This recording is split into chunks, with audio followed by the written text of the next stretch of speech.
Good morning, Ron here. And yeah, I was asked to do a video on the militia.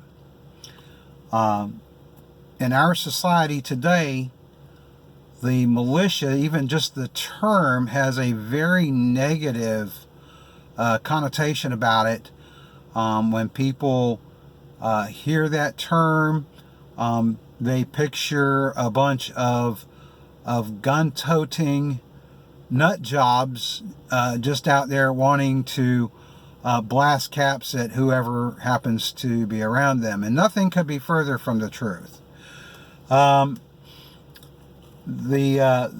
whole purpose of the militia, let me start off with this. The militia is not a group of people who are gathered together in case of things like natural disasters or catastrophes or those types of things. Although you don't have to be a member of the militia in order to help your neighbor. That's being a good neighbor, ladies and gentlemen. And that's what this nation was really founded on, was helping each other. And I'm not talking about socialism. I'm not talking about some government entity forcing you into some type of moral duty. But that's what people did. They helped each other out of the goodness of their hearts, knowing it was the moral and right thing to do. Doing the right thing is never wrong. Sorry about going down that rabbit trail. Back to the militia.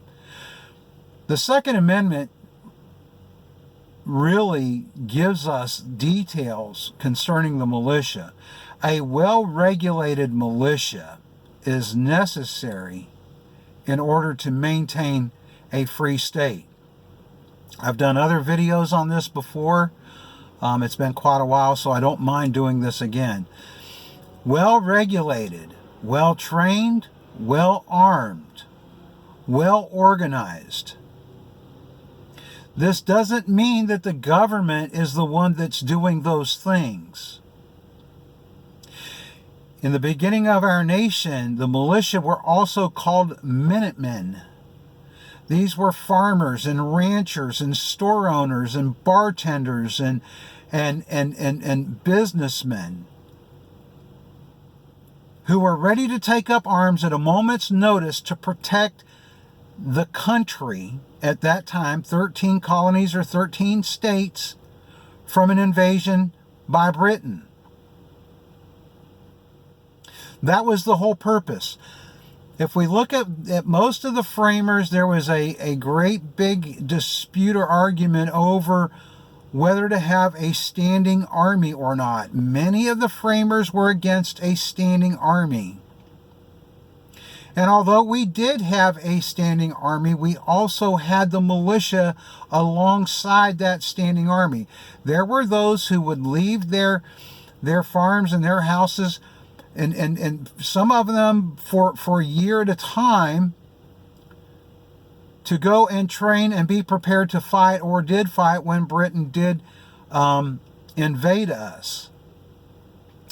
But many more were simply volunteers, okay?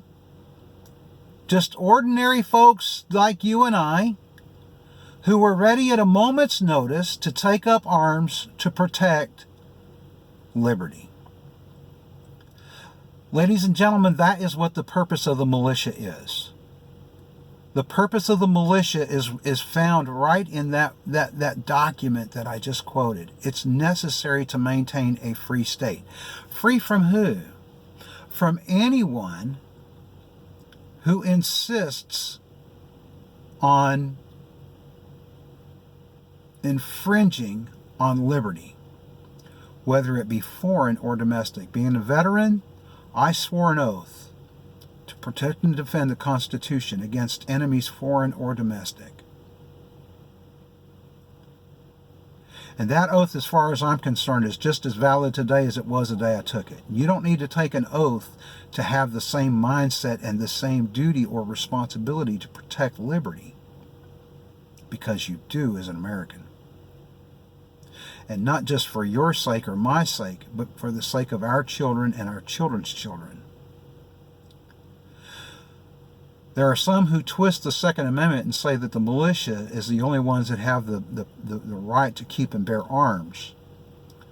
Well, since I've just proven that the militia consists of all of us, then I would have no problem saying that that's true, because I am a part of the militia, and the Dick Act of 1902, if you look it up, describes who is in the militia. It's every single able-bodied human being who can pull a trigger in the event that it's necessary. A well-regulated militia is necessary in order to maintain a free state, the right of the people, not the militia, the people, to keep, that means own, and bear, that means carry, arms, shall not be infringed, that means inhibited. That means the government has absolutely no authority, no jurisdiction, or no right to determine what we carry, when we carry, how we carry, where we carry. And yet they've taken that right, they've changed it into something else, that you need a permit, that you've got to purchase a license to carry a firearm. You have to go through a background check to buy a firearm.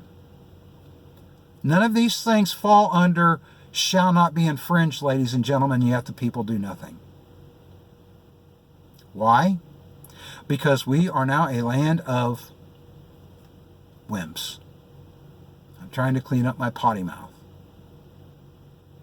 We are too afraid to stand up like the framers of this nation did and fight and die for liberty, even knowing that our children and our children's children are going to live in absolute slavery. And if you don't think so, look at where we were 100 years ago compared to today. We are on a slippery slope down the communist path to where your children will have absolutely no opportunity to own anything or defend themselves in any way, shape, or form. But we're too busy enjoying our lives that we really just don't give a crap about our children. The America we're leaving them is not going to be the America that the framers intended. And they are going to despise us when they recognize what we've done. And I don't blame them. Have a good day.